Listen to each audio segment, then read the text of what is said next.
Here are 10 things that I've learned about marriage from someone who's been divorced since 2008. Number one, who he is now is who he's going to be even after you guys get married, and there is a great chance that he's going to become an even worse version of who he is now. There is no magic that happens once you guys leave the ceremony. There is no magic that happens after you leave your honeymoon. You are still very much the same people you were before those events take place. The second thing is, don't believe in the exception to the rule story. I totally understand that you know somebody who knows somebody who knows somebody, or you saw the TikTok or the YouTube video of a woman who accepted something toxic or ignored something that's normally a red flag in a man, and now they've lived happily ever after, and they have 2.5 kids, and they've been married since 1998. It's either one of three things. Either one, they really did turn out fine and everything actually did turn out great. But actually, it's more than likely going to be one of the two other things.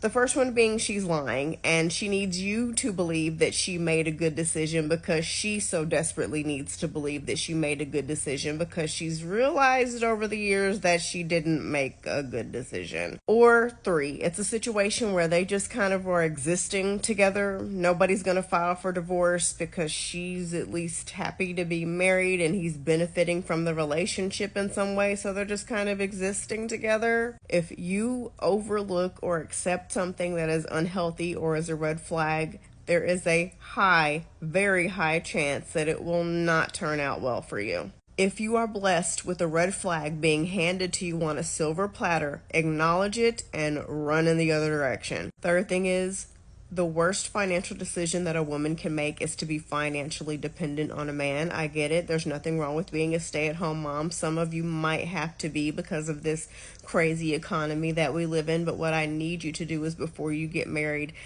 get paperwork, get a prenup in place that if the crap hits the fan and things don't work out, he will have to continue to pay the bills for you for X amount of time so that you are not out on the street or scrambling before you go on maternity leave or become a stay-at-home mom. I need you to have money saved up. I also need you to be honest with yourself and know when it is time for you to go back to work. I don't want you scrambling and selling weight loss shakes because you guys have to figure out a way to make ends meet. In a perfect world, we could all stay home with our babies.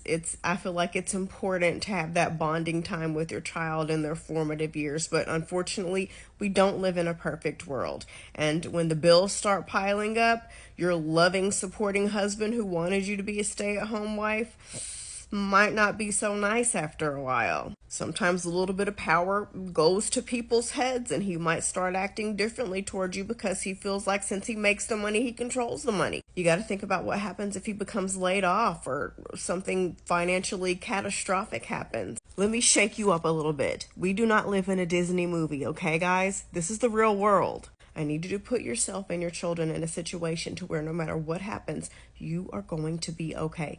If you don't care about yourself, fine, don't care about yourself. But at least make sure that your kids are going to be okay at all times. Number 4, it's not working on the relationship if you're the only one that's doing the working. You're the only one that's crying, begging, pleading, praying, seeing a therapist, looking up articles, watching TikTok videos, Googling things, having grace, being patient. It's not work if you're the only person that is doing it. It is a one-sided relationship and you are being taken advantage of. Number 5, do not turn your back on your friends. My friends over the years who have had the most happy, healthy relationships are the ones who still made time and hung out and talked to their friends. If you adopt this attitude of I'm married, I can't hang out with single women anymore, or my husband is all I need, those are the famous last words of a relationship that is doomed to fail. People love to say that we need community as an argument as to why relationships are absolutely necessary, but no, that statement just simply needs, we need people. You don't need romantic relationships to survive. If you and your husband fall apart, you will need your girls to come and lift you up and support you. There might just be times when you need to bitch and complain about something that might not be that serious, and you need your girls there to talk to, things that they would only be able to relate to. If all you got is your man, what happens if he decides to walk away? What happens if that relationship doesn't work out? What happens if something, God forbid, happens to him? Then what? Number 6, keep taking care of yourself. The number one thing that I hear from women when they email me at the end of their relationship is, I cannot believe I let myself go. I can't believe I stopped taking care of my skin. I can't believe I stopped taking care of my hair. I can't believe I gave up on myself, because we think that once we get a man, that's pretty much it. I've accomplished the goal. If you're only taking care of yourself to get a man, you're taking care of yourself for the wrong reasons, honey. Take care of yourself for you. Take care of yourself to be an example to your children of how confident they should feel and how they should invest in who they are as people. Number 7, you are not a maid, chef, therapist, personal assistant. Be mindful of the things that he says he loves about you. Be mindful of how he treats you in that relationship. If you find out that it's a situation where you're just cooking and cleaning and running his errands for him and getting the gifts for his parents and doing all the things for him, congratulations, honey. He is with you because you are doing things for him, not because you're an amazing person, which you are, but he is fully 100% benefiting from this relationship, and that is why he is with you. I have heard so many women say, well, my boyfriend proposed to me, now I need to learn how to cook. Why? You need to continue being just exactly who you are. Cooking, cleaning, and taking care of a home is not wifely duties.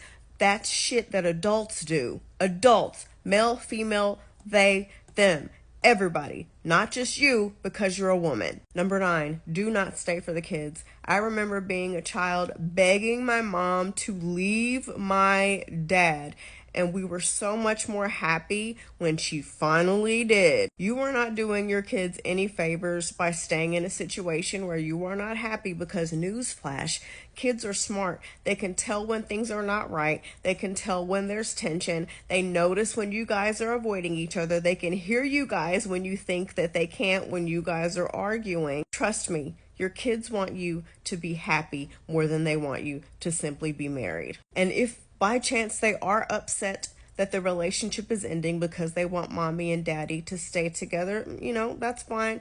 That's understandable. But sometimes things don't happen that we want to happen. Things don't always go your way. And if you're not happy, it's okay to walk away from that situation. And you're teaching your kids that, and you're teaching them boundaries, and you're teaching them how they should be treated and how they should act in a relationship if things go bad. Which leads me to the next thing. It is okay to end it, okay? It's okay. Divorce has such a bad stigma around it.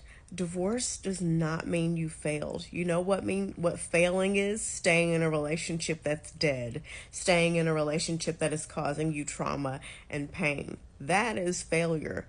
But success is making a plan to get out of those situations, leaving those situations, and being able to start over and stand on your own 2 feet if it means you being happy again. Number 10, and the last one, you will inherit whatever their financial status is.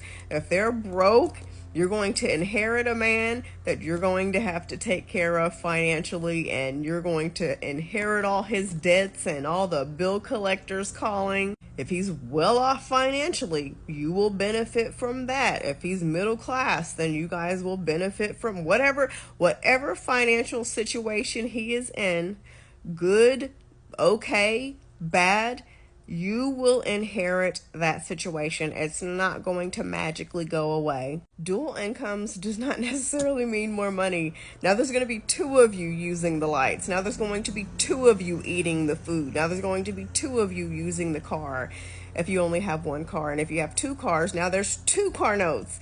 and 2 insurance payments and 2 cars to put gas in. This is a bonus. Instead of listening to my list and telling me how it's not going to be you because you do this and you do that and you do this and you do that, I need you to actually listen to me and accept the fact that it very well could end up being you. And now I need you to put a plan in place on how you are going to protect yourself, how you are always going to come out okay. There's nothing wrong with falling in love. Marriage, all that stuff can be beautiful with the right person, but I need you to be smart. There's a famous quote that says, "The folly of youth is thinking that what happens to others will never happen to us."